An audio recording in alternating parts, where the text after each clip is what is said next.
Assalamu alaikum, everyone, and good to be back to speak to all of you at the opening of your entrepreneurial bootcamp.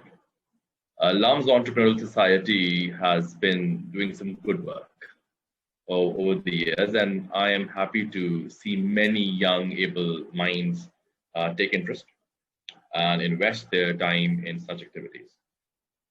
I teach multiple classes a week for years now.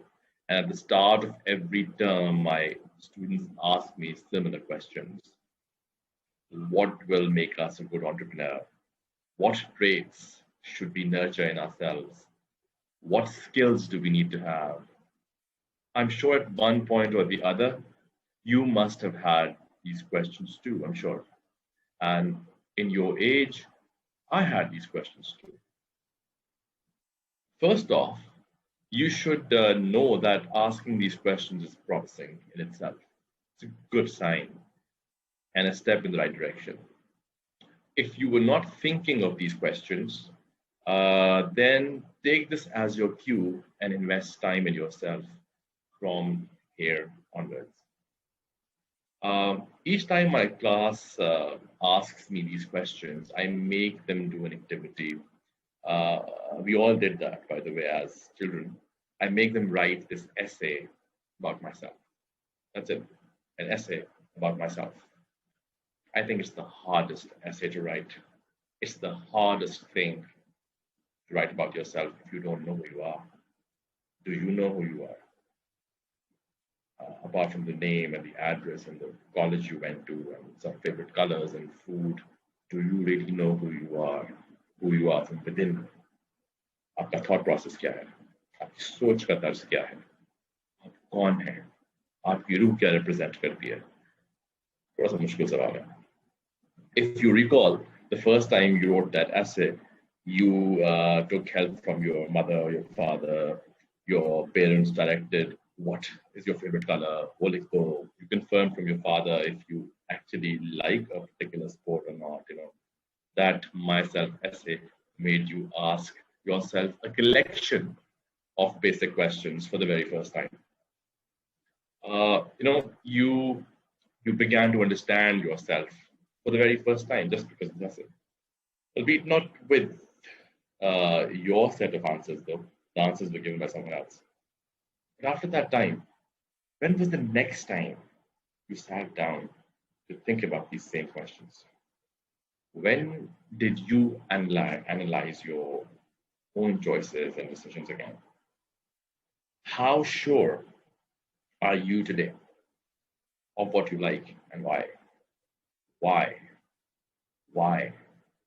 That is the golden question, which most of us don't have an answer for. Unless you don't find your why, no matter how brilliant and bright you are, you won't be able to create any impact. You will be mediocre. An entrepreneur is someone who brings about change, improvement, advancement in his or her surroundings. An entrepreneur leaves behind their impact. So, as you spend your time in this boot camp, come each day with a mindset to bring about a change. Come to question and challenge yourself. Becoming an entrepreneur is the end state. To reach to this state, you need to start with nurturing two major qualities in yourself, starting yesterday, not even today, yesterday.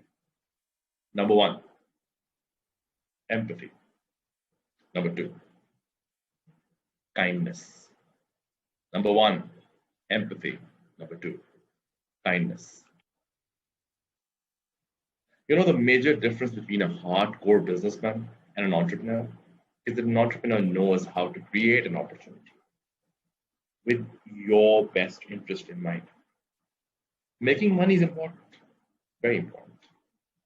I have always stood by that. Knowing how to make money is a skill. One should not take it for granted. But what are you making this money through? Why are you making it? This question can be answered through empathy. That's the only way. If you want a good answer, it has to be answered through empathy. Empathy is an intention you set for yourself in everything you choose to do.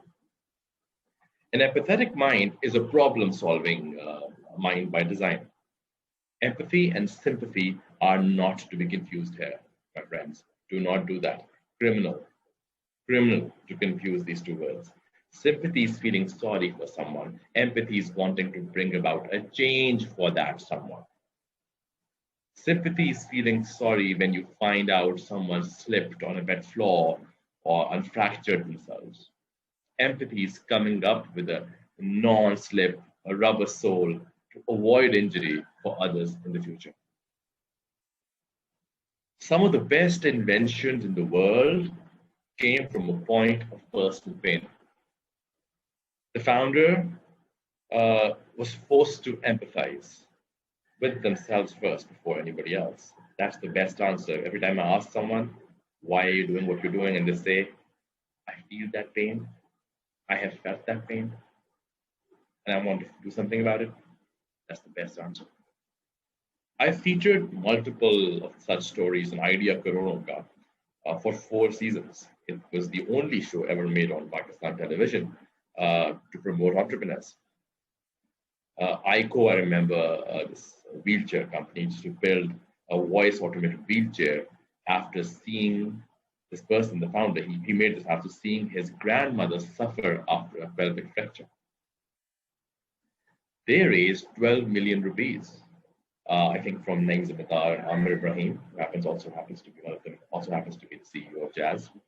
Asif Talib, I remember, of Lok Versa Adventures, also associated with LUMS, is one of such examples who started off literally as a rickshaw driver outside LUMS and is now running his own tourism and venture company. I featured him on the show. Such people deserve to be applauded.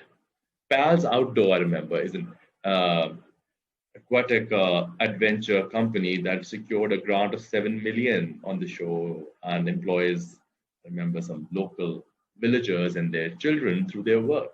I think the US aid supported them on that show. So all in all, what I'm trying to explain to you is that empathy is what will set you apart in business and also in life. An empathetic person's intention can never go wrong. Now, how is empathy different than kindness? Interesting question. Kindness is important to understand because the first person you show it to is again yourself. Yes, you have to be kind to yourself. That's how it starts. Everything starts from you. The first indicator of a person who is kind to himself or herself is that they respect their time. They value it.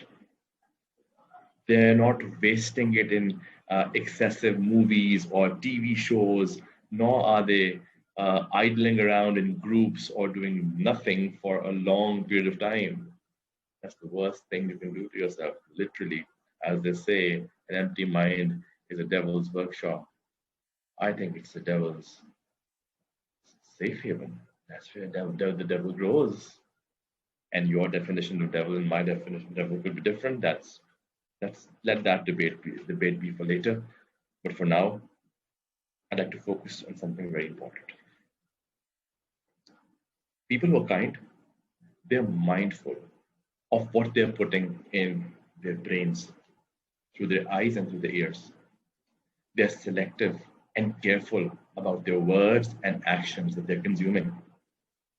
Garbage in, garbage out. You consume nonsense, you will present nonsense. Your choice. Do you want to be called Mr. Nonsense or Miss Nonsense? Your choice. An entrepreneur, if not mature, is never taken seriously by investors. Never. Maturity is the prerequisite. Third, they're highly selective of the words they use and where. They know the meaning behind what they're saying and why they're using certain words. You are what you speak. So be mindful of the words you use, the words you choose. If your words won't have meaning, what you say won't have value. Putting these two traits together, an empathetic and a kind person is someone who can move on to becoming an entrepreneur, a leader, a change maker. The kindness you will show to yourself will allow you to have an empathetic outlook towards life. It is from here that your ability to pick up on problems that need solutions around you will become strong. It is from here that your outlook towards life will shift from your own self to something bigger than yourself. It is from here that you will be on a journey to discover the purpose of your life. Ask yourself, why are you here at this boot camp today? What goes on around you that you don't approve of or you don't agree with, but you're still putting up with it? Big question to ask yourself. Why are you quiet when you should be raising your voice against what's not right? Who gave you permission to pass a comment on someone from a distance? Did they give you their permission? Sure not. I am more certain they did not. Challenge your behaviors day in and day out. The hardest person for you to change is your own self. Pakistan is a youth-intensive nation. More than 140 million of this nation is considered youth. Imagine a major chunk of this majority have no clarity on what they are and on their why. Is the objective to merely survive or thrive? Do you want to pass through life or do you want to live it, embrace it, make it meaningful? You know, a life of privilege is not one where there is ease and comfort and worldly goods. A life of privilege is where, because of your presence, someone improved their thoughts, their words, and their actions. A privileged life will be one whose reward will come to life in eternity. So don't take the myself essay lightly, please. Subconsciously, somewhere those questions you wrote as an 8-year-old defined a lot for your mind, which is not true today. Go back and question the basics once more. Go back and reacquaint yourself once more. Evaluate the people you have collected around you. Analyze the quality of your conversations. Be mindful of the thoughts you give space to in your mind. To be productive, creative, and innovative, you need to constantly monitor your thoughts, words, and actions. Remember, when you think no one is watching, someone always is. Be kind to yourself. Be kind to others. Thank you. Pakistan Zindabad.